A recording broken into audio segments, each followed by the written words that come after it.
Well, let's get some insight now on the need for vaccine passports and what effect they could have on curbing COVID outbreaks. Raywat Deonandan is an epidemiologist and associate professor at the University of Ottawa. He's been a frequent guest on CPAC, and he joins me again this evening. Professor Deonandan, good to see you again. Thanks for taking time to speak with me today. What is the objective of vaccine passports? It's a good question. There are at least three objectives that I can see. First is to incentivize vaccine uptake. That's got to be the priority here, because we can't start having the herd immunity conversation until we get probably over 90% of the population immunized, and we're not anywhere near there yet. So we have to incentivize a certain segment of the vaccine hesitant to seek vaccination. That's number one. Number two is to keep the unvaccinated out of super spreading environments like indoor dining and gyms and so forth. If they're not there, they can't spread to each other and they can't create clusters of outbreaks and therefore burden our healthcare system. Number three is to keep the businesses open.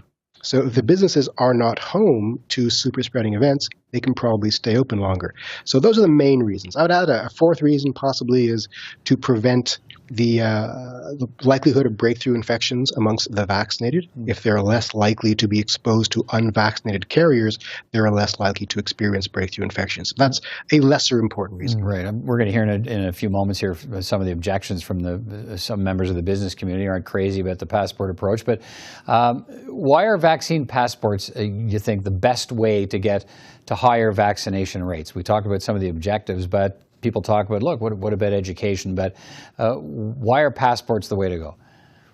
Well, you need all the tools, first of all. Education, incentivizations, disincentives as well. The thing about vaccine passports is that they target a particular segment of the vaccine resistant.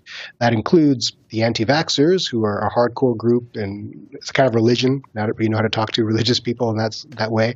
There are the vaccine hesitant, who need more reassurance about the safety of vaccines.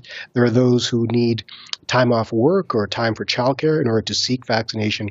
But there are the apathetic. The apathetic tend to be a younger demographic who have a lot of confidence in their immune systems and don't see a reason to seek vaccination, but don't have anything philosophically against vaccination. That's the group that vaccine passports do the best with, because suddenly they have an incentive to seek vaccination. And maybe it wasn't a priority before, but now suddenly is a priority. Right. There have been 295,000 more vaccines administered in Ontario since the early September, when people knew the passports were going to be coming.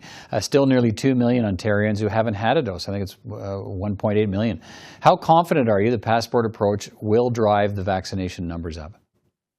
It'll drive them up. The question is, will they drive them up significantly and sufficiently for us to, again, have that herd immunity conversation? Might not.